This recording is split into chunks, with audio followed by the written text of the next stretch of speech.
તો આપણે અભ્યાસ કરીએ છીએ ધોરણ 11 વિષય બાયોલોજી ચેપ્ટર નંબર 17 શ્વાસોચ્છ્વાસ અને વાયુઓની આપ-લે. બરાબર. હવે આ જે એકમ છે કે જેનું આ ચેપ્ટર છે એ છે માનવ દેહ ધર્મ વિદ્યા. આનું એક પહેલું ચેપ્ટર એટલે કે ચેપ્ટર નંબર 16 પાચન અને અભિશોષણ આપણે પૂરું કરી દીધું. હવે એ જ એકમનું બીજું ચેપ્ટર એટલે કે ચેપ્ટર નંબર 17 શ્વાસોચ્છ્વાસ અને વાયુઓની આપ-લે એનો આપણે અભ્યાસ કરીએ. શ્વાસોચ્છ્વાસ એટલે આપણે આને કહીએ છીએ બ્રીથિંગ. આપણે બધા આ શબ્દોથી પરિચિત છીએ જ. બ્રીથિંગ એટલે કે શ્વાસોચ્છ્વાસ. બરાબર. અને વાયુઓની આપ-લે એટલે કે breathing and exchange of gases. Exchange એટલે આપ-લે કરવી. એક્સચેન્જ ઓફ ગેસીસ એટલે કે વાયુઓની આપણે અહીંયા આપ-લે કરીશું. હવે આ જે ટાઇટલ છે એને પહેલાં સિદ્ધ કરી લઈએ આપણે પ્રસ્તાવનામાં. બરાબર કે ભાઈ આ જે પ્રક્રિયા આપણને આ ટાઇટલમાં કીધેલી છે કે શ્વાસોચ્છ્વાસ અને વાયુઓની આપ-લે, તો પહેલાં જ પ્રશ્ન પૂછાય કે ભાઈ કેમ, આની જરૂર કેમ પડે છે. બરાબર. તો એ કેમનો જવાબ છે એ પહેલાં ફકરામાં આપેલો છે. એટલે આપણા શરીરના બધા જ કોષો અને પેશીઓ, આપણા શરીરમાં રહેલા બધા જ કોષો અને બધી જ પેશીઓ, આપણા શરીરની વાત કરો કે કોઈ પણ સજીવની વાત કરો, કોઈ પણ પ્રાણીની વાત કરો, એમાં સજીવ છે તો આ બધા કોષો અને પેશીઓ શું કરશે? ચયાપચયિક પ્રક્રિયાઓ કરશે. બધાની અંદર થવાની ચયાપચયિક પ્રક્રિયાઓ. ચલો, આ ચયાપચયિક પ્રક્રિયાઓ થવા માટે શક્તિ તો જોઈએ ને. ફરવા જવું હોય તો મફતમાં જવાય નહીં, પૈસા તો જોઈએ. તો એવી જ રીતે આ ચયાપચયિક પ્રક્રિયાઓ આ બધા કોષો અને પેશીઓને કરવી હોય તો એના માટે એમને શાની જરૂરિયાત પડશે? શક્તિની જરૂરિયાત પડશે. અને જે શક્તિનો સ્ત્રોત છે આપણે એને કહીએ છીએ એટીપી.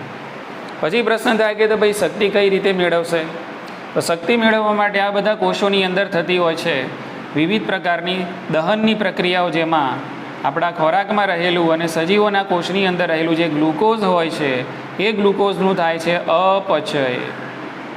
એટલે કે આપણે એને કહીએ છીએ ઓક્સિડેશન, એટલે કે આપણે એને કહીએ છીએ વિઘટન, એટલે કે આપણે એને કહીએ છીએ દહન. બોલો, ખ્યાલ આવી ગયો ને?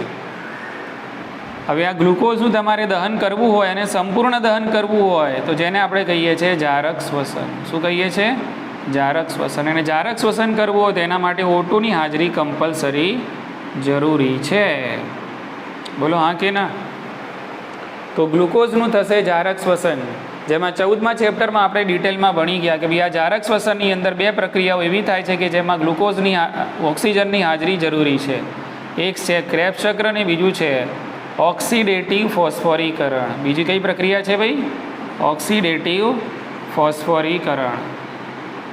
તો આ બે પ્રક્રિયાઓ થાય છે અને ગ્લુકોઝનું શું થાય છે? સંપૂર્ણ દહન, સંપૂર્ણ વિઘટન, સંપૂર્ણ શ્વસન. અને એના કારણે આપણને ઢગલાબંધ મળતા હોય છે શું? એટીપી. ખ્યાલ આવી ગયો? એટલે તમારે એટીપી બનાવવા છે. એટીપી કેમ બનાવવા છે? કરવી છે તમારે ઘણી બધી ચયાપચયિક પ્રક્રિયાઓ. તો એટીપી મળશે શામાંથી? ગ્લુકોઝના જારક દહનથી મળશે. અને જારક દહન કરવું હોય તો શું જોઈશે? કોષને ઓક્સિજન જોઈશે. એટલા માટે ઓક્સિજનની જરૂર પડે છે. બોલો, ઉતરી મગજમાં વાત? ચાલો, તો આ બધો જ ઓક્સિજન છે એ કોને મળશે? આ બધા કોષો અને આ બધા છે પેશીઓને ઓક્સિજન મળે છે. અને આ ચયાપચયિક જે પ્રક્રિયાઓ થશે એના કારણે છૂટો પડતો હશે કોષોની અંદર શું? Carbon dioxide. બરાબર. એનો મતલબ એમ કે આ બધી પ્રક્રિયાઓ માટે જરૂરી ઓક્સિજન છે એ કોષોને મળવો જોઈએ. અને આ બધી પ્રક્રિયાઓ દ્વારા છૂટો પડતો કાર્બન ડાયોક્સાઇડ છે કોષોમાંથી, પેશીમાંથી અને શરીરમાંથી બહાર નીકળવો જોઈએ. એટલે oxygen in, carbon dioxide out. તો આને કહેવાય આપ-લે. હા કે ના? તો આને આપણે કહીએ છીએ એક્સચેન્જ ઓફ ગેસીસ. અને આને જ એક શબ્દમાં કહેવું હોય તો કહેવાય શ્વાસોચ્છ્વાસ. શ્વાસ એટલે બ્રીથ ઇન, ઉચ્છ્વાસ એટલે બ્રીથ આઉટ. ખ્યાલ આવી ગયો? એટલે શ્વાસોચ્છ્વાસની પ્રક્રિયા દ્વારા આપણે મેળવીએ છીએ ઓક્સિજન. કેમ જરૂરી છે એની આ બધી વાર્તા. બરાબર. અને આ પ્રક્રિયાઓ દ્વારા ઉત્સર્ગ દ્રવ્ય સ્વરૂપે બહાર નીકળતો હોય છે કાર્બન ડાયોક્સાઇડ. આપણે જોઈ ગયા ગ્લુકોઝનું જ્યારે દહન થાય છે તેમાં શું છૂટો પડે છે? કાર્બન ડાયોક્સાઇડ છૂટો પડે છે. એટલે કાર્બન ડાયોક્સાઇડ જવું જોઈએ બહાર, ઓક્સિજન આવવું જોઈએ અંદર. આ સતત ચાલતું રહેવું જોઈએ, સતત મળતા રહેશે એટીપી, સતત થતી રહેશે ચયાપચયિક પ્રક્રિયાઓ, સતત મળતી જશે તમને શક્તિ અને થતી જશે વૃદ્ધિ. ખ્યાલ આવી ગયો? ઓકે. એટલે આ પ્રસ્તાવના પાર્ટ 1 વાળી અહીંયા આપણે પૂરી કરી કે આના માટે આપણે આ વસ્તુ ભણવાની જરૂર છે, શ્વાસોશ્વાસ અને વાયુઓની આપલે. હજુ આ શ્વાસોશ્વાસ છે એને હજુ તમારે સાંકડું કરવું હોય તો કરી શકો છો. એને શ્વસન કહેવાય. શું કહેવાય એને? શ્વસન. અંગ્રેજીમાં આપણે આને કહીએ છીએ રેસ્પિરેશન. અંગ્રેજીમાં કહેવાય રેસ્પિરેશન. હવે શ્વસન એટલે કે રેસ્પિરેશનની તમારે એક જ શબ્દ એટલે કે એક જ વાક્યના સ્વરૂપમાં તમારે ખાલી બોલી દેવું હોય કે ભાઈ સામેવાળાને સમજણ પડી જાય. શ્વસન શબ્દ મગજમાં ના ઉતરતો હોય તેને કહી દેવાનું ભાઈ શાંતિ રાખ. શ્વસન એટલે કહેવાય વાયુઓની આપલે. શું કહેવાય? બસ એક્સચેન્જ ઓફ ગેસ, એને વાયુઓની આપલે કહેવાય. હવે આ રેસ્પિરેશન છે એને પણ તમારે જો છૂટું પાડવું હોય તો એમાં પણ તમને બે શબ્દો મળે. એક છે ઇન્સ્પિરેશન અથવા તો ઇન્સ્પાયરેશન અને બીજું હોય એક્સપાયરેશન. હવે આ બંને શબ્દો તમને ખ્યાલ છે જ. ઇન્સ્પાયરેશન એટલે કે શ્વાસ, એક્સપાયરેશન એટલે કે ઉચ્છ્વાસ. એટલે inspiration plus expiration is equal to respiration. ખ્યાલ આવી ગયો કે? ચલો હવે વાતાવરણની હવા આપણે અંદર લઈએ છીએ. પહેલાં જવાની ફેફસામાં. ક્યાં જવાની? ફેફસામાં. અને ફેફસા જોડે આવતું હોય છે રુધિર, બરાબર ને? ફેફસા જોડે શું આવે? રુધિર આવે. તો એ રુધિરમાંનો જે કાર્બન ડાયોક્સાઇડ હોય ફેફસામાં ઠલવાય અને ફેફસામાંથી આપણે વાતાવરણમાંથી જે ઓક્સિજન ફેફસામાં ઠલવ્યો છે એ ઓક્સિજન મળે રુધિરને. એટલે એક ફેફસાની જે સપાટી છે ત્યાં થાય વાયુઓની આપલે. શું થશે? વાયુઓની આપલે. એટલે એક સ્ટેન્ડ અહીંયા, એક બસ અહીંયા બદલવાની, બીજી બસ બદલવાની ક્યાં? એટલે એક આપલે અહીંયા થઈ. ક્યાં થઈ? ફેફસાના સ્તરે થઈ. ખ્યાલ આવી ગયો? તો એને ફુફ્ફુસીય શ્વસન કહેવાય. શું કહેવાય? ફુફ્ફુસીય શ્વસન.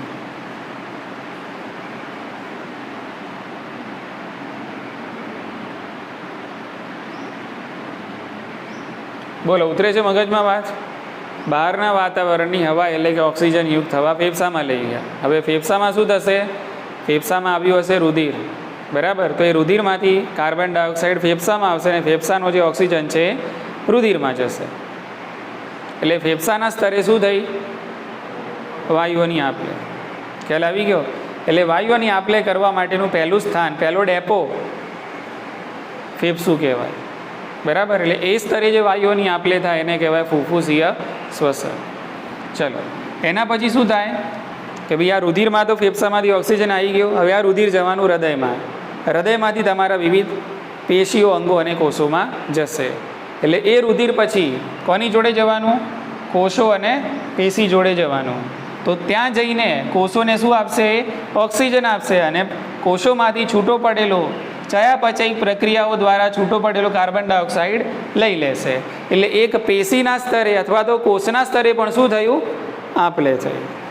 હા કે ના? એક અહીંયા બસ બદલી અને બીજી ક્યાં બદલવાની? તમારા કોષો અને પેશીઓમાં પણ શું થશે? વાયુઓની અદલા બદલી થશે. તો આ જે શ્વસન થયું એને કહેવાય પેશીય સ્તરનું શ્વસન. આ કયું કહેવાશે? હા, પેશીય સ્તરે શ્વસન, અથવા તો તમે કહી શકો આને કોષીય શ્વસન. કોષીય શ્વસન. અને આ કોષીય શ્વસન વિશે ડિટેલમાં આપણે ચેપ્ટર નંબર 14માં ભણી ગયા. ખ્યાલ આવી ગયો ને? ઓકે. તો આ રીતે અલગ અલગ સ્ટેન્ડ હોય છે. એટલે ડાયરેક્ટ બસ છે સીધી કોષમાં ના જાય, ડાયરેક્ટ ઓક્સિજન સીધો કોષમાં ના જાય, વાયા જાય. પહેલાં ફેફસામાં આવે, પછી રુધિરને મળે, પછી રુધિર દ્વારા તમારા કોષોને મળે. એટલે પછી કોષોનો કાર્બન ડાયોક્સાઇડ લઈને રુધિર ક્યાં આવે? પાછું ફેફસામાં આવે. ત્યાં પાછી પેસેન્જર બદલાઈ જાય. આવી રીતે ઉતરી ગઈ મગજમાં વાત? એટલે ફેફસાના સ્તરે જે શ્વસન થાય એને ફુફ્ફુસીય કહેવાય અને જે પેશી સપાટીએ થાય, જે કોષીય સપાટીએ આપલે થતી હોય છે એને કહેવાય છે કોષીય શ્વસન અથવા તો પેશીય શ્વસન. સેટ મુદ્દો? ચાલો વધીએ આગળ.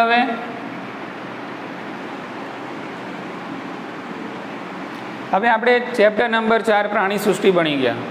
તો શું એમાં બધા જ પ્રાણીઓની અંતઃરચના સરખી હતી? ના. બાહ્ય રચના સરખી હતી? ના. બધાની અંદર શ્વસનની પ્રક્રિયા તો થતી જ હતી, પણ બધાની અંદર ફેફસા હતા, શ્વાસવાહિનીઓ હતી, બધામાં ઝાલરો જ હતી? ના. તો કહેવાનો મતલબ એમ છે કે પ્રાણી સૃષ્ટિની અંદર જોવા મળતા વિવિધ આયોજનના સ્તરો ધરાવતા પ્રાણીઓમાં પણ શ્વસન એટલે કે વાયુઓની આપ-લે કરવા માટે એક જ પ્રકારની રચનાઓ અને અંગો આવેલા હોતા નથી. કેટલાકની અંદર ઝાલરો છે, કેટલાકની અંદર શ્વાસવાહિની છે, કેટલાકની અંદર ફેફસા છે, કેટલાકની અંદર ફેફસા પોથી છે, કેટલાકની અંદર એની શરીરની દિવાલ દ્વારા જ આ વાયુઓની શું થાય છે? આપ-લે થાય છે. કેટલાકની અંદર પોતાની પાતળી ત્વચા દ્વારા પણ શું થાય છે? વાયુઓની આપ-લે થાય છે. એટલે ટૂંકમાં હવે જે મુદ્દો ભણીશું એમાં ખાલી આપણે ઉદાહરણ જોવાના છે કે ભાઈ કોના અંદર શ્વસન માટે શું છે, એમ કોણ શાના દ્વારા શ્વસન કરે છે. કારણ કે બધા પ્રાણીઓ છે એની રચના સરખી હોતી નથી. પ્રાણીઓ આપણને વિવિધ આયોજનના સ્તરો ધરાવતા જોવા મળે છે. કેટલાકનું કોષીય સ્તરીય આયોજન છે, કેટલાકનું પેશી સ્તરીય છે, કેટલાકનું અંગ સ્તરીય છે, કેટલાકનું અંગ તંત્ર સ્તરીય છે. દરેકની અંદર એક જ પ્રકારના શ્વસન અંગો આવેલા હોય નહીં.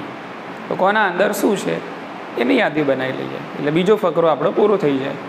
બરાબર? ઓકે. તો સૌથી પહેલાં આપણે જોઈએ કે ભાઈ નીચલી કક્ષાના જે અપૃષ્ઠવંશીઓ છે, નીચલી કક્ષાના અપૃષ્ઠવંશીઓ, તો આ નીચલી કક્ષાના જે અપૃષ્ઠવંશીઓ છે એમાં 3 સમુદાયના નામ આપેલા છે, આપણે યાદ રાખી લેવાના. એક છે વાદળીઓ. વાદળીઓ એટલે સછિદ્રો. સછિદ્ર સમુદાય છે ને આપણે વાદળીઓ કહીએ છીએ. ત્યારબાદ હતો કોષ્ઠાંત્રીઓ, બરાબર, કોષ્ઠાંત્રી સમુદાયના પ્રાણીઓ, અને ત્યારબાદ છે ચપટા કૃમિઓ. ચપટા કૃમિઓ એટલે આ બધા સમુદાયના પ્રાણીઓ છે વાયુઓની આપ-લે પોતાની પાતળી શરીર દિવાલ દ્વારા કરે છે. સીધી વાયુઓની આપ-લે શાના દ્વારા થઈ જશે? એમની શરીર દિવાલ દ્વારા. કઈ પ્રક્રિયાથી થશે? તો વાયુઓની આપ-લે હંમેશા યાદ રાખવાનું છે કે કઈ પ્રક્રિયાથી થશે?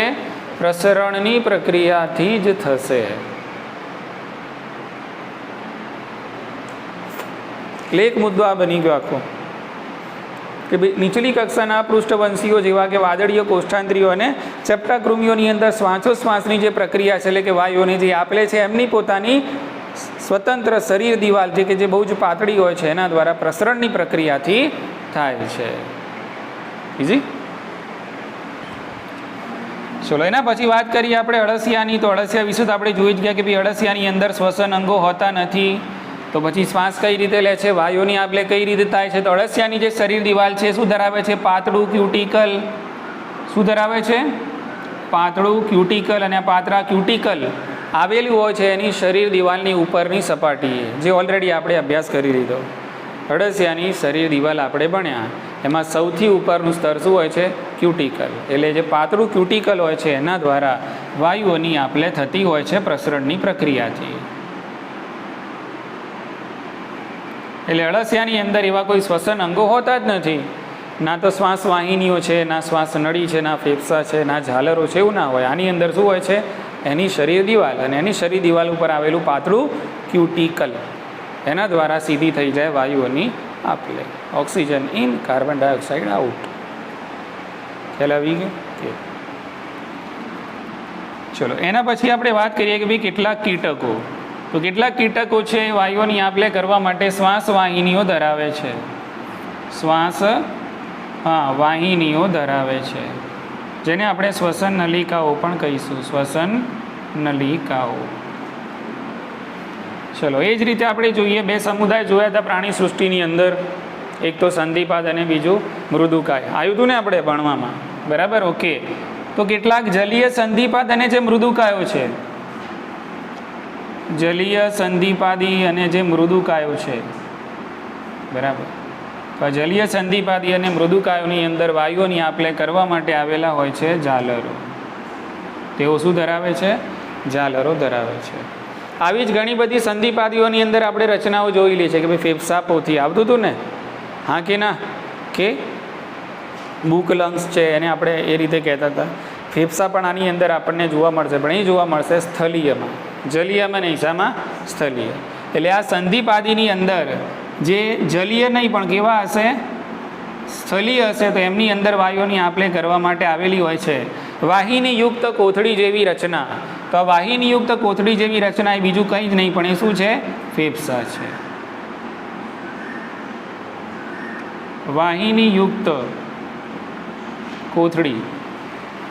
આપણા જે ફેફસા છે એક પ્રકારના પાઉચ જ છે ને, અને એની અંદર શું હોય છે? બધી વાહિનીઓ હોય છે. એટલે વાહિનીયુક્ત કોથળી છે એક જાતની, એને આપણે કહીએ છીએ ફેફસા. તો જે સ્થલીય છે તેઓની અંદર શું આવેલા હશે? ફેફસા આવેલા હોય છે. બરાબર. ચલો એનાથી થોડા આપણે આગળ વધીએ છીએ એટલે આપણને મળે છે પૃષ્ઠવંશીઓ. બરાબર. તો એ જે પૃષ્ઠવંશીઓ છે એમાં સૌથી પહેલાં આપણે જોઈએ ભાઈ મત્સ્ય. તો ઓબ્વિયસ છે, આ તો નાનપણથી ખબર છે, બાલ મંદિરથી મત્સ્ય છે એની અંદર શ્વસન માટે આવેલા હોય છે ઝાલર. બરાબર. ચલો એના પછી આગળ જઈએ એટલે આપણને 4 સમુદાય મળે છે. અરે સમુદાય તો નહીં પણ 4 વર્ગ મળે છે: સસ્તન, વિહગ, ઉભયજીવી અને સરીસૃપ. તો આ બધાની અંદર આપણી માફક જ આવેલા હોય છે ફેફસા. ખ્યાલ આવી ગયો? ઓકે. એટલે વર્ગના નામ આપણે યાદ રાખી લઈએ અહીંયા. બરાબર. ભાઈ સસ્તન છે, વિહગ એટલે પક્ષીઓ, વિહગ ઉભયજીવીઓ અને સરીસૃપો. તો આ બધા જ ની અંદર, આ બધાની અંદર શ્વસન માટે જોવા મળે છે ફેફસા જેવી રચના. ચલો આ જે ઉભયજીવી છે એમાં આપણે એક ઉદાહરણ જોયેલું છે દેડકો. અને દેડકાની અંદર તો ઘણી બધી ફેસિલિટી હોય છે શ્વસન માટે. તો મુખ્યત્વે જે શ્વસન દેડકામાં થાય છે એની ભીની અને ચીકણી ત્વચા દ્વારા થતું હોય છે. અને ત્વચા એકદમ પાતળી હોવાથી સરળતાથી વાયુઓનું આપ લે થઈ શકે છે, જેને આપણે કીધું હતું ત્વચીય શ્વસન. દેડકો છે ફેફસા દ્વારા પણ શ્વસન કરે છે, જેને આપણે કીધું હતું ફુફ્ફુસીય શ્વસન. દેડકો છે મુખ કંઠનાલીય શ્વસન પણ કરે છે, એટલે એ થતું હોય છે મુખ અને કંઠ નળી દ્વારા. એટલે દેડકાની અંદર જોવા મળતું મુખ્યત્વે શ્વસન કયું છે કે જે એની ભીની અને ચીકણી પાતળી ત્વચા દ્વારા થાય છે. બોલો આ મુદ્દામાં શું સમજ્યા? તો આ મુદ્દામાં આપણે એ સમજ્યા કે બધા જ પ્રાણીઓમાં વાયુઓની આપલે માટે એક સમાન રચનાઓ હોતી નથી. પ્રાણી સૃષ્ટિની અંદર આપણને વિવિધ આયોજનના સ્તરો અને લાક્ષણિકતાઓ ધરાવતા પ્રાણીઓ જોવા મળે છે, અને દરેકની અંદર વાયુઓની આપલે કરવાના અંગો અને ક્રિયાવિધિ સિસ્ટમ અલગ અલગ હોય છે. સેટ મુદ્દો? ઓકે. ચલો એના પછી આપણે જોઈએ છે, હવે આપણે આજે એકમ ભણીએ છીએ એનું નામ છે માનવ દેહ ધર્મ વિદ્યા. એનો મતલબ એમ કે આપણે અહીંયા જે શ્વસન તંત્રનો ડિટેલમાં અભ્યાસ કરવાનો છે, બીજા પ્રાણીઓ વિશે નહીં, પણ આપણે માનવ શ્વસન તંત્ર વિશે અભ્યાસ કરશું. ઓકે. અને માનવ છે આવે છે સસ્તનમાં. એનો મતલબ એમ કે સસ્તનમાં આપણને સુવિકસિત શ્વસન તંત્ર જોવા મળે છે કે જે આપણને બીજા પ્રાણીઓમાં જોવા મળતું નથી. સસ્તનમાં એકદમ વેલ ડેવલપ્ડ, શ્વસનમાં સુવિકસિત શ્વસન તંત્ર જોવા મળે છે. શ્વસન તંત્ર જોવા મળે છે. અને આપણે અભ્યાસ કરીએ છીએ માનવ દેહ ધર્મ વિદ્યાલય. હવે આપણે શરૂ કરીશું માનવ શ્વસન તંત્ર વિશે. માનવ શ્વસન તંત્ર. બરાબર. Human respiratory system. તો હવે આપણો ટોપિક થઈ ગયો છે માનવ શ્વસન તંત્ર. તો વધીએ આગળ. તો માનવ શ્વસન તંત્રની અંદર કયા કયા ભાગો આવેલા છે? તો પહેલાં આપણે સૌથી પહેલાં એની યાદી બનાવી લઈએ કે માનવ શ્વસન તંત્રની અંદર જોવા મળતા ભાગો કયા છે. તો માનવ શ્વસન તંત્રની અંદર જોવા મળતા ભાગો તો સૌથી બહારની બાજુએ અહીંયા આપણને જોવા મળે છે એક જોડ બાહ્ય નાસિકા છિદ્રો. એક જોડ બાહ્ય નાસિકા છિદ્રો. બરાબર. ચાલો તેનાથી આગળ જશો આ રીતે. બરાબર. ઓકે. તો આ જે છે તમને જોવા મળશે નાસિકા ગુહાઓ. નાસિકા ગુહા અથવા તો તમે કહી શકો છો નાસિકા કોટરો. નાસિકા કોટરો. એના પછી આ જે છિદ્રો છે એને તમે કહી શકો છો અંતઃ નાસિકા છિદ્રો. અંતઃ નાસિકા છિદ્રો. બોલો ખ્યાલ આવી ગયો કે? ચલો હવે આ નાસિકા ગુહા છે શાની અંદર ઓપન થશે? તો આ જે નાસિકા ગુહા છે, આ જે નાસિકા ગુહા છે ઓપન થશે આ ભાગની અંદર. આ આવી ગયું તમારું ગળું. આને આપણે કહીશું કંઠનળી. અને શું કહીશું આપણે? કંઠનળી. બરાબર. ચલો હવે કંઠનળીની અંદર આપણે આગળ જઈશું. બરાબર કે તો અહીંયા આ આકારમાં તમને જોવા મળશે એક પેટી જેવી રચના, અને આને કહેવાય છે સ્વર પેટી. આને કહીશું સ્વર પેટી. ચલો સ્વર પેટીથી આપણે આમ આગળ વધીશું આ રીતે. બરાબર. તો આ આવે છે શ્વાસ નળી. શ્વાસ નળી. શ્વાસ નળી આગળ જઈને, આટલી બધી લાંબી ના હોય, શ્વાસ નળી આગળ જઈને બરાબર શાખિત થાય છે. અને આ શ્વાસ નળીની જે શાખાઓ છે, શ્વાસ નળીની જે શાખાઓ છે એ જાય છે બંને ફેફસાની અંદર. તો આ જે શ્વાસ નળી છે, આ જે શ્વાસ નળીની શાખા છે એને કહેવાય શ્વાસ વાહિની. પણ આ પહેલી શાખા છે તેને આપણે કહીશું પ્રાથમિક શ્વાસ વાહિની. આ શ્વાસ વાહિની ફેફસામાં જઈને ફરીથી થશે શાખિત, એટલે આ જે શાખા પડી એને કહેવાય દ્વિતીય શ્વાસ વાહિની. દ્વિતીય શ્વાસ વાહિની છે આગળ જઈને વિભાજિત થશે, ચલો તો આને આપણે કહીએ છીએ તૃતીય શ્વાસ વાહિની.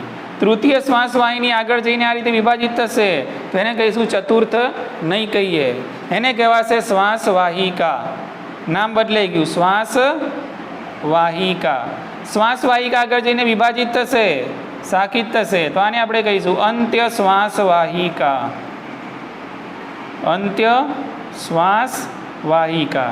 અને આ અંત્ય શ્વાસ વાહિકા છે નલિકામય અને પાતળી અનિયમિત દિવાલ ધરાવતી કોથળીઓ જેવી રચનાની અંદર ખુલે છે, તો આને કહેવાય છે વાયુ કોષ્ઠો. બસ આટલેથી આગળ નહીં જોવાનું, પૂરું થઈ ગયું.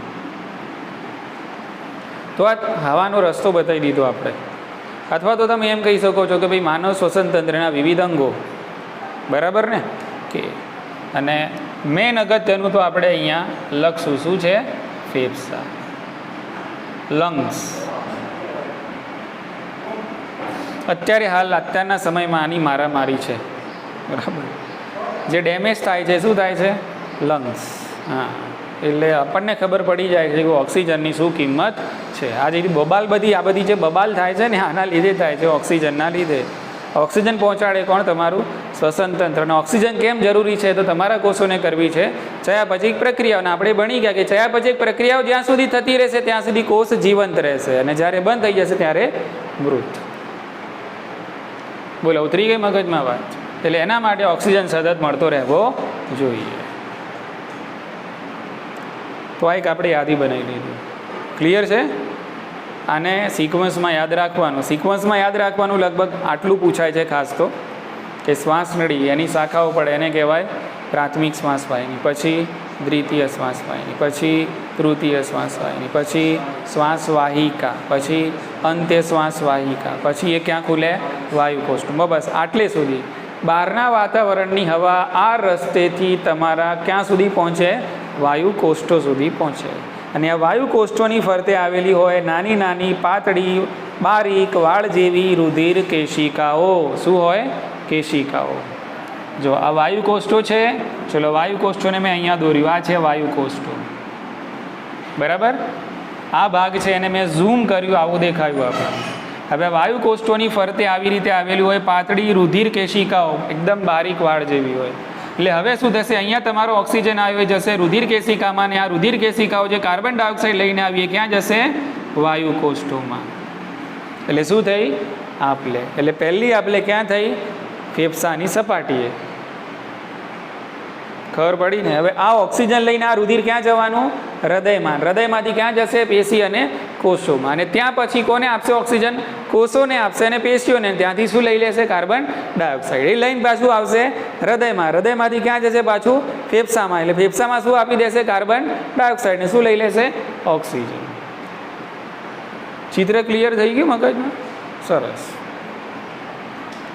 ચલો હવે આ થોડુંક બહુ ડિટેલમાં નહીં પણ સામાન્ય ડિટેલમાં આપણે સમજવાનો પ્રયત્ન કરીએ. તો સૌથી પહેલાં આવે છે અંતઃનસિકા, સૌથી પહેલાં આવે છે બાહ્ય નાસિકા છિદ્રો. નંબર 1 આપી દઈએ આને, એટલે ખબર પડે.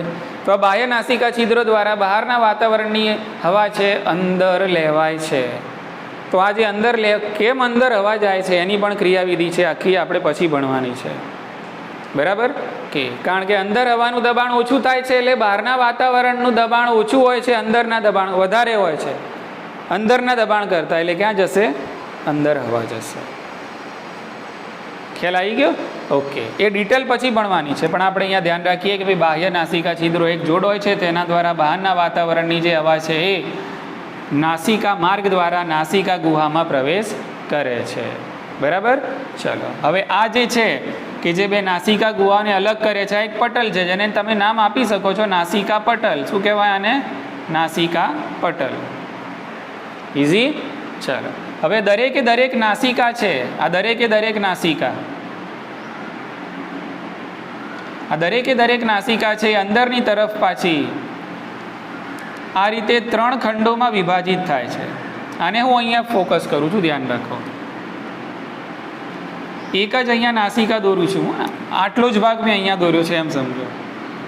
હવે આગળ જઈને આ નાસિકા ગુહા છે એમાં પણ 3 પ્રદેશો પડે આ રીતે, 1, 2 અને 3. તો આ 3 પ્રદેશોના આપણે અહીંયા નામ યાદ કરી લઈએ. જે બુકમાં નથી આપેલું તમે ટાંકી દેજો. તો નાસિકા ગુહામાં સૌથી જે ઉપરનો પ્રદેશ છે એને કહેવાય છે દ્રાણ પ્રદેશ. નાસિકા ગુહામાં સૌથી ઉપરનો પ્રદેશ દ્રાણ પ્રદેશ કહેવાય છે. મધ્યમાં જે આ પ્રદેશ છે એને કહેવાય છે શ્વસન પ્રદેશ. શ્વસન પ્રદેશ. અને સૌથી નીચેનો આ જે પ્રદેશ છે એને કહેવાય છે પ્રદ્રાણ પ્રદેશ. પ્રદ્રાણ અથવા તો વેસ્ટિબ્યુલર, વેસ્ટિબ્યુલર પ્રદેશ તરીકે ઓળખવામાં આવે છે. આવા જ 3 પ્રદેશો આ નાસિકા ગુહામાં પણ હશે, અહીંયા પણ હશે. 1, 2, 3, 1, 2, 3. એટલે ટૂંકમાં અહીંયા હવા જાય ને પછી આ રીતે આમ 3 બ્લોક પડે, આમ 3 ખાંચા પડે. બોલો, ખ્યાલ આવી ગયો? તો સૌથી ઉપરનો જે ખંડ છે પ્રદેશ એને દ્રાણ પ્રદેશ કહેવાય. મધ્યમાં શ્વસન પ્રદેશ હોય અને સૌથી નીચે પ્રદ્રાણ એટલે કે વેસ્ટિબ્યુલર પ્રદેશ આવેલો હોય છે. બોલો, સમજી ગયા? ચલો, એના પછી અહીંયા આવે છે અંતરનાસિકા છિદ્રો. અંતરનાસિકા છિદ્રો દ્વારા છે એટલે કે નાસિકા ગુહાની જે હવા છે હવે ક્યાં ઠલવાશે? કંઠ નળીમાં ઠલવાશે. બરાબર કે? એટલે આ 2 નામ આપીએ અને 3 આપીએ. હવે જવાનું ક્યાં છે? નંબર 4માં હવા લઈ જવાનું, જેને આપણે કહીએ છીએ કંઠ નળી. બરાબર? કંઠ નળી શું છે? તો આ કંઠ નળી છે એ ખોરાક અને વાયુ માટેનો સામાન્ય વહન માર્ગ છે. કંઠનળીમાં ખોરાકનું પણ આપણે જે મુખ ગુહામાંથી ખોરાક મૂકીએ છીએ એ પણ પહેલાં ક્યાં જવાનો? કંઠનળીમાં. અને નાકમાંથી જે હવા જશે અથવા તો મોઢામાંથી જે હવા જશે એ પણ ક્યાં જવાની? કંઠનળીમાં જ જવાની. એટલે કંઠનળી એક કોમન રસ્તો છે કોના વહન માટેનો? ખોરાક અને વાયુના વહન માટેનો. એટલે ખોરાક વત્તા વાયુના વહનનો સામાન્ય માર્ગ છે. સામાન્ય માર્ગ છે જેને આપણે કંઠનળી કહીએ છીએ. આની વધારાની ડિટેલ આપણે ઓલરેડી પાચન તંત્રમાં ભણી ગયા છે, જે આપણે અહીંયા ડિસ્કસ નહીં કરીએ. બરાબર? ભાઈ કંઠનળી છે એને 3 ભાગમાં વહેંચવામાં આવે છે, એની લંબાઈ કેટલી હોય છે એ બધું આપણે ભણી ગયા. ઓકે, ચલો. ત્યારબાદ કંઠનળીમાંની જે હવા છે ક્યાં દાખલ થશે? સ્વર પેટી. અને સ્વર પેટીના થ્રુ નંબર 5, સ્વર પેટીના થ્રુ એ હવા જશે કઈ નળીમાં? શ્વાસ નળીમાં જશે, નંબર 6. બોલો, ખ્યાલ આવી ગયો? જો આ તો આખી કંઠનળી છે, અહીંયાથી અહીંયા સુધી આમ કંઠનળી છે. જો તમે આમ જતા રહ્યા તો આમ જતા રહેશો અન્નનળીમાં. ક્યાં જશો? અન્નનળીમાં. આપણે હવાને લઈ જવાની છે ક્યાં? શ્વાસ નળી. સમજી ગયા ને? એટલે આ તમારું હાડકું છે ને વચ્ચેનું કે જેના સાથે પાંસળીઓ જોડાયેલી છે એની બિલકુલ પાછળ હોય શ્વાસ નળી. આ હાડકાની બિલકુલ પાછળ શું હોય? શ્વાસ નળી. એના પાછળ હોય અન્નનળી, એના પાછળ હોય કરોડ સ્તંભ. એટલે પહેલાં આવી ગયું આ હાડકું ઉરોસ્થિ, એના પાછળ શ્વાસ નળી, એના પાછળ અન્નનળી, એના પાછળ કરોડ સ્તંભ. ખબર પડી ગઈ? હા, ચલો. એટલે કંઠનળીની હવા છે એ સ્વર પેટી દ્વારા ક્યાં દાખલ થશે? શ્વાસ નળીમાં દાખલ થાય છે. તો શ્વાસ નળીમાં જતા પહેલાં સ્વર પેટી વિશે આપણે થોડુંક જાણી લઈએ. તો સ્વર પેટી એક પ્રકારની કાસ્થિમય પેટી છે. એટલે સ્વર પેટી કાસ્થિમય છે. સ્વર પેટી કાસ્થિની બનેલી છે. ઓકે. હવે આ સ્વર પેટીમાં ડિટેલમાં થોડું પૂછાઈ જાય કે ભાઈ કયા પ્રકારની કાસ્થિ હોય? તો આપણે ભણી ગયા 4 પ્રકારની કાસ્થિ. એમાં એક કાસ્થિ આવતું હતું કાચવત કાસ્થિ. તો એ કાચવત કાસ્થિના સ્થાન જ્યારે લખ્યા તો તેમાં એક સ્થાન હતું કયું? સ્વર પેટી. બરાબર? એટલે કાસ્થિ સ્વર પેટી કાસ્થિની બનેલી છે, પણ આ કાસ્થિ કયા પ્રકારની છે? તો કાચવત કાસ્થિ છે. સ્વર પેટી છે એને અંગ્રેજીમાં વોઇસ બોક્સ કહેવાશે. વોઇસ બોક્સ, અથવા તો બીજી સાયન્ટિફિક ભાષાની અંદર તમે આને કહી શકો છો લેરિંગ્સ. લેરિંગ્સ, લેરિંગ્સ એટલે વોઇસ બોક્સ. ચલો, હવે આ જે પેટી છે સ્વર પેટી, આ સ્વર પેટી છે એની અંદર આ રીતે આવેલા હોય છે તાર. જે રીતે ગિટારમાં તાર હોય છે ને, ગિટારમાં તાર હોય એટલે ગિટારના તારનું કંપન થાય એટલે અવાજ પેદા થાય. સેમ સિસ્ટમ સ્વરપેટીમાં હોય છે. એટલે આ જે સ્વરપેટી છે એમાં આવેલા હોય છે તાર જેવી રચનાઓ, જેને સ્વરદંડ કહે છે. સ્વરદંડ એટલે અંગ્રેજીમાં આને કહેવાય વોકલ કોર્ડ. કોર્ડ એટલે તાર. અને આ સ્વરદંડ ધરાવે છે કંપન ક્ષમતા. સ્વરદંડમાં હોય છે કંપન ક્ષમતા, અને આના કારણે પેદા થાય છે અવાજ. અને આ કંપન ક્ષમતાના કારણે અહીંયા અવાજ ઉત્પન્ન થાય છે, અને એટલા માટે આને સ્વર પેટી કહીએ છીએ. એટલે અવાજ સ્વર જે પેદા થાય છે એ આ બોક્સમાંથી થાય છે. ખબર પડી ગઈ? સરસ. ચલો વધીએ આગળ. હવે આ સ્વર પેટી છે એની ઉપર આ રીતે કાસ્તીમય એક નાનકડું ઢાંકણું આવેલું હોય છે, એક ટુકડો આવેલો હોય છે. એટલે આ કાસ્તીમય પર્ણ જેવો દેખાતો ટુકડો, જેને ઘાટી ઢાંકણ કહેવાય છે. પર્ણ જેવો કાસ્તીમય ટુકડો આવેલો હોય છે, જેને આપણે કહીએ છીએ ઘાટી ઢાંકણ. ઢાંકણું છે. કોનું ઢાંકણું છે? તો આ સ્વર પેટી ઉપર આવેલું ઢાંકણું છે, ઘાટી ઢાંકણ. અને આ ઘાટી ઢાંકણને અંગ્રેજીમાં એપિગ્લોટિસ પણ કહે છે, જેની ચર્ચા ઓલરેડી મેં પાચન તંત્રમાં પણ કરેલી છે. જુઓ, સિમ્પલ મિકેનિઝમ છે. ઘાટી ઢાંકણ શાનું બનેલું છે? કાસ્તીનું જ છે આ પણ, બરાબર. અને આમાં પણ આપણે જોયું હતું કે ઘાટી ઢાંકણ છે એમાં પણ જે કાસ્તી છે કઈ છે? કાચવત કાસ્તી, બરાબર. કે તો એનો આકાર કેવો છે? તો પૂછાય તો લખશો પર્ણ જેવો. એક પ્રકારનું ઢાંકણું છે કે જે આ સ્વર પેટીને ઢાંકે છે. હવે જો સિમ્પલ મિકેનિઝમ છે.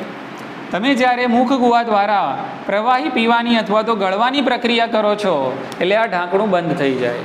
ઢાંકણું બંધ થાય એટલે એ જે પ્રવાહી છે ને, જે ખોરાક છે તમારી શ્વાસ નળીમાં જતો અટકી જાય. ને ક્યાં જશે? અન્ન નળીમાં જશે. પાછલા રસ્તે અન્ન નળીમાં જાય. અને ઢાંકણું ખુલ્લું હોય તો અહીંયા આવી શકે છે, પણ ઢાંકણું એ વખતે શું થાય? બંધ થાય. એટલે યાદ રાખવાનું કે જ્યારે ગળવાની અને પ્રવાહી પીવાની ક્રિયા થતી હોય છે તો એ વખતે ઘાટી ઢાંકણ છે કેવું રહે છે?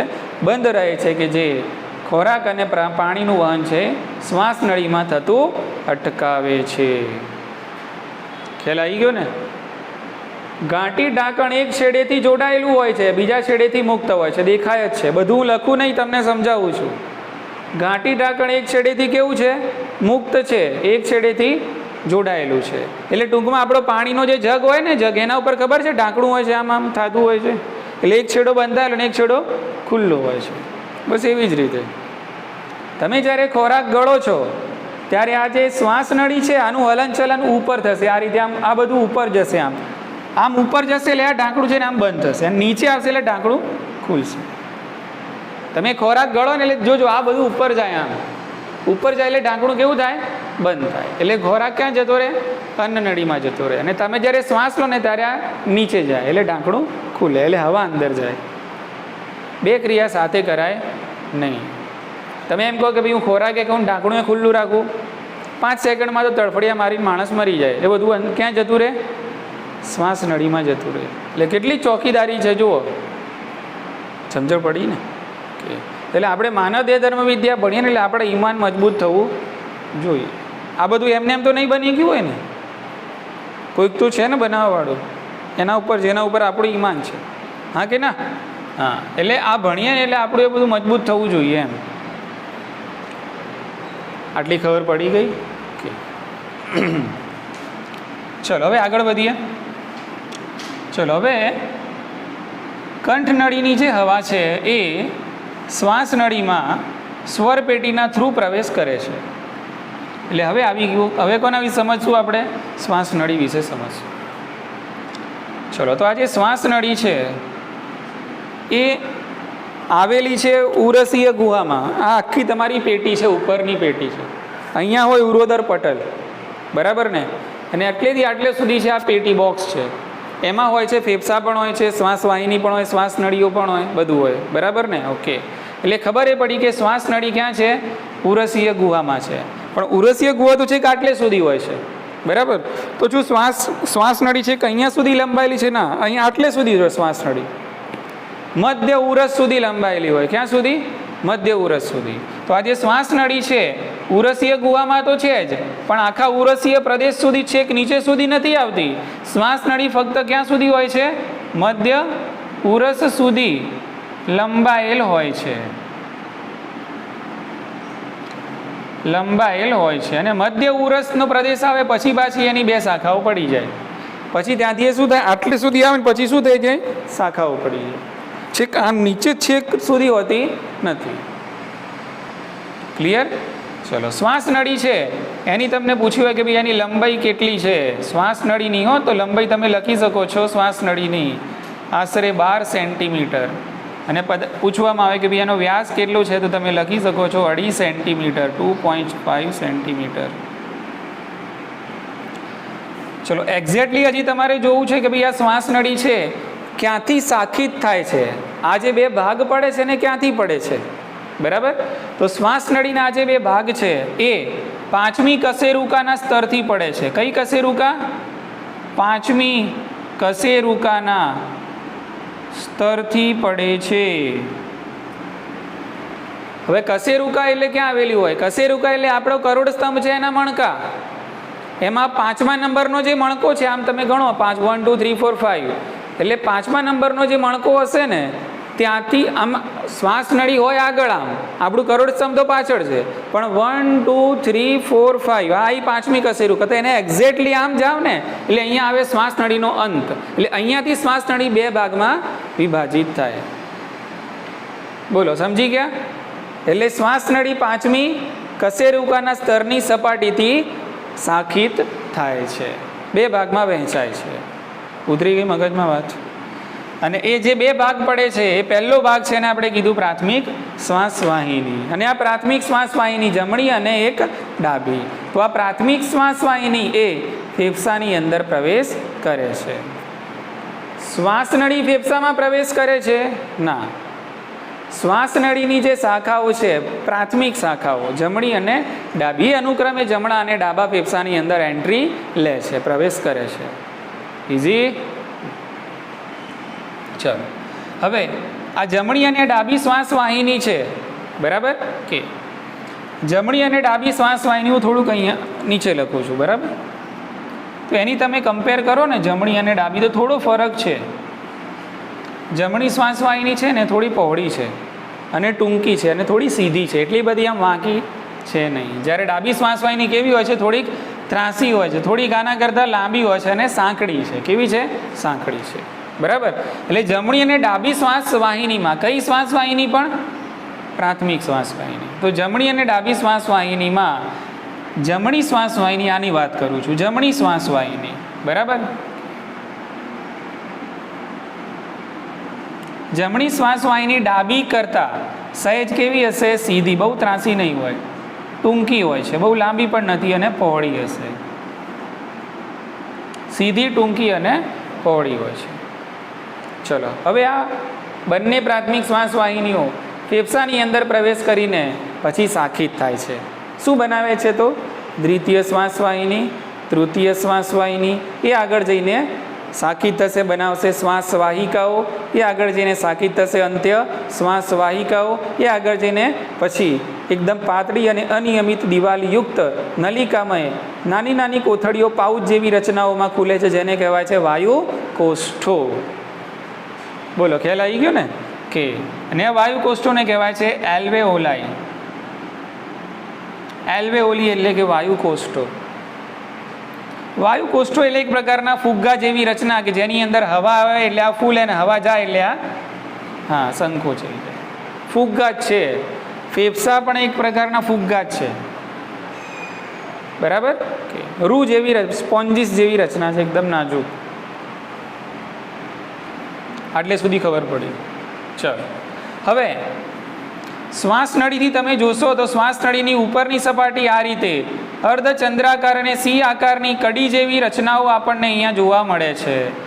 અર્ધચંદ્રાકાર અને આ રીતે આમ કડી જેવી રચનાઓ આપણને જોવા મળે છે.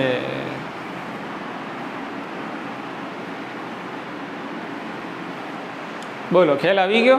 કે તો આ જે કડી જેવી રચનાઓ છે આ બીજું કંઈ જ નથી પણ એ પ્રકારની કાસ્થિમય ઘડીઓ છે, કાસ્થિમય કડીઓ છે. બરાબર. તો અહીંયા લખું છું, અહીંયા મુદ્દો પાડું, કાસ્તિમય કડી, કાસ્તિમય કડીઓ. કાસ્તિમય કડીઓ નામ લખ્યું એટલે ખબર એ તો પડી ગઈ કે ભાઈ આની આ જે કડીઓ છે એ શાની બનેલી હોય છે? કાસ્તીની બનેલી હોય છે. અને આ કડીઓ જુઓ સંપૂર્ણ વર્તુળાકાર નથી, સી આકાર જ છે. કેવી છે? સી આકાર જ છે. કારણ કે શ્વાસ નળીના પાછળ તરત જ આમ ચોંટેલી હશે અન્નનળી. શું હશે? અન્નનળી. એટલે આખી રિંગ આમ પાછળ જશે નહીં, આટલે સુધી જ આમ રિંગ હશે આમ જ. કારણ કે પાછળ તો તરત શું હશે? અન્નનળી હશે. એટલે રિંગ કંઈ અન્નનળીને પણ કવર કરે નહીં. બોલો, ખ્યાલ આવી ગયો ને? કે એટલે આ બધી જે રીંગો છે આ કડીઓ છે, અને કડીઓ શાની બનેલી છે? કાસ્તિમય છે. એટલે આપણે કહી શકીએ કે ભાઈ અર્ધચંદ્રાકાર છે. આ કડીઓ કેવી છે? અર્ધચંદ્રાકાર, અથવા તો તમે કહી શકો સી આકારની. બરાબર. ચલો, આ કડીઓ ક્યાંથી ક્યાં સુધી આવેલી છે? બહુ જ અગત્યનું છે, બહુ જ ખાસ પૂછાય છે. તો એ શ્વાસ નળીમાં પણ છે. બરાબર ને? શ્વાસ વાહિનીમાં પણ છે. કઈ? પ્રાથમિક. દ્વિતીયમાં પણ છે, તૃતીયમાં પણ છે, શ્વાસ વાહિકામાં પણ છે, પણ અંતે શ્વાસ વાહિકાઓમાં હશે નહીં. બરાબર. એટલે આ કાસ્તિમય કડીઓ તમને ક્યાંથી ક્યાં સુધી જોવા મળશે? તો કાસ્તિમય કડીઓ તમને શ્વાસ નળીથી લઈને પ્રાથમિક શ્વાસ વાહિની, દ્વિતીય શ્વાસ વાહિની, તૃતીય શ્વાસ વાહિની અને શરૂઆતની શ્વાસ વાહિકાઓ સુધી જોવા મળશે. શરૂઆતની શ્વાસ વાહિકાઓ સુધી આ કાસ્તિમય કડીઓ તમને જોવા મળે છે. અંતે શ્વાસ વાહિકાઓમાં હોતી નથી, યાદ રાખવાનું. બોલો, ખ્યાલ આવી ગયો? ઓકે. હવે આ કાસ્તિમય કડીઓ જે છે એનું કામ શું? તો કાસ્તિમય કડીઓ તમે સમજી લો કે એક પ્રકારના ક્લેમ્પ મારી દીધા આપણે. ક્લેમ્પ મારેલા આ કાસ્તિમય કડીના લીધે શું થાય? જે આખી પાઇપલાઇનો આ બધી જે છે, બરાબર, એ છે એ આમ સાંકડી ના થઈ જાય. સાંકડી થઈ જતા આપણને રૂંધામણ થાય. બરાબર. એટલે આપણો જે શ્વસન માર્ગ છે એને રૂંધાતો અટકાવે છે. એટલે આ કડીઓ છે ને આમને આમ શ્વસન માર્ગને આમ પકડી રાખે. એટલે શ્વસન માર્ગ કેવો ના થઈ જાય? આમ સંકુચિત થઈ જાય નહીં. એટલે કડીઓનું કામ આ કે શ્વસન માર્ગને રૂંધાતો રોકે છે. ખ્યાલ આવી ગયો? કડીઓ ક્યાંથી ક્યાં સુધી હોય છે? શ્વાસ નળીથી લઈને કે શરૂઆતની શ્વાસ વાહિકાઓ સુધી.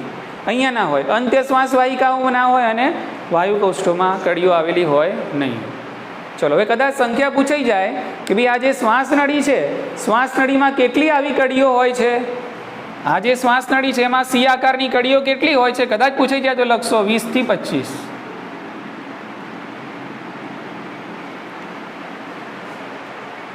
20 થી 25 આ સી આકારની અર્ધચંદ્રાકાર કડીઓ શ્વાસ નળીમાં. ફક્ત ક્યાં?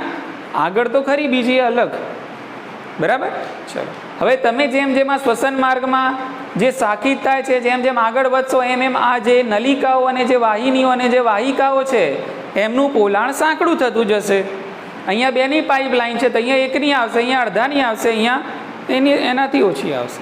જેમ જેમ આગળ જશો એમ રસ્તો સાંકડો થતો જશે. સીધી વસ્તુ છે ને.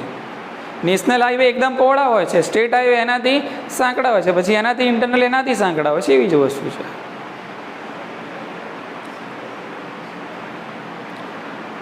અને બીજું, કડીઓની જે સંખ્યા છે એ તેમ જેમ તમે આગળ જશો ને એમ એમ આ કડીઓની સંખ્યા ઘટતી જશે.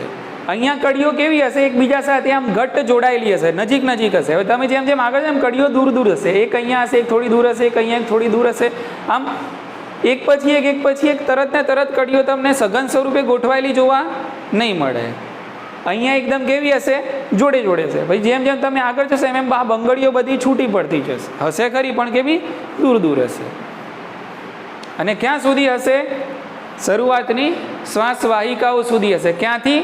શ્વાસ નળીથી લઈને શરૂઆતની શ્વાસ વાહિકાઓ સુધી આ પ્રકારની કાસ્તિમય અર્ધચંદ્રાકાર સી આકારની કડીઓ જોવા મળે છે કે જે શ્વસન માર્ગને રૂંધાતો અટકાવે છે. ખ્યાલ આવી ગયો?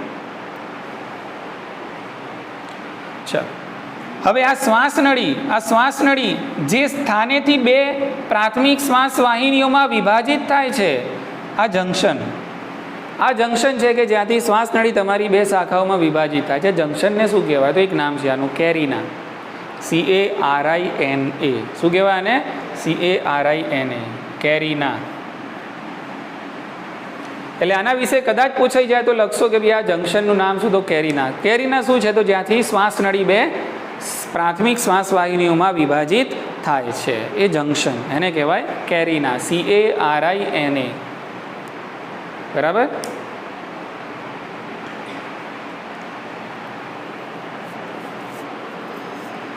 ચલો હવે આને હું આમ પકડીને આમ ઊંધું કરી દઉં, આ રીતે આમ ઊંધું કરી દઉં તો તમને વૃક્ષ જેવી રચના લાગે ને? કેવી લાગે? આ જ વસ્તુ છે, આને હું આમ કરી દઉં આ રીતે તો આખું કેવું થઈ જાય? વૃક્ષ જેવી રચના. બરાબર. ઓકે. એટલે આ શ્વાસનળીની જે શાખાઓ છે, શું છે? આ શ્વાસનળીની શાખાઓ. બરાબર. તો આ જે શ્વાસનળીની શાખાઓથી બનતી આ જે જાલાકાર આખી રચના છે એને શ્વાસવાહિની વૃક્ષ કહેવાય. શું કહેવાય? શ્વાસવાહિની વૃક્ષ. બરાબર. તો અહીંયા હું લખી દઉં છું નાનકડું. શ્વાસનળીની શાખાઓથી બનતી જાળાકાર રચનાને શ્વાસવાહિની વૃક્ષ કહે છે. બોલો, ખ્યાલ આવી ગયો?